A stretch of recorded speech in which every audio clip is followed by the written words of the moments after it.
আপনার চেহারা নূরের মতো উজ্জ্বল হয়ে যাবে শুধুমাত্র যদি একটি আমল আপনি করতে পারেন।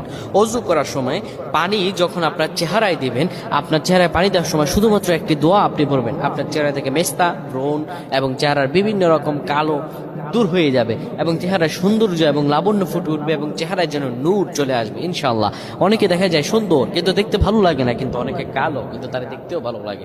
এটি হচ্ছে আল্লাহ তাআলার পক্ষ থেকে একটি রহম। চেহারা সৌন্দর্য বৃদ্ধি পাওয়া আল্লাহ তাআলা দোয়া কবুল করার মাধ্যম, চেহারা সৌন্দর্য বৃদ্ধি পাওয়া গুনাহ মাফ হয়েছে এটার মাধ্যম। প্রিয় ভাইরা আমার, এটা অত্যন্ত গুরুত্বপূর্ণ আমল, সকলেই করবেন। যখন আপনি অজু করবেন, অজু করার সময় পানিটা যখন চেহারায় দিবেন, ওই পানির মধ্যে 3 বার পরে ফু দিবেন।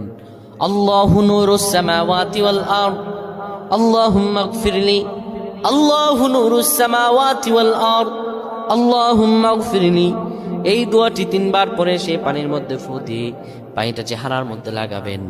আমার আল্লাহ আপনার চেহারার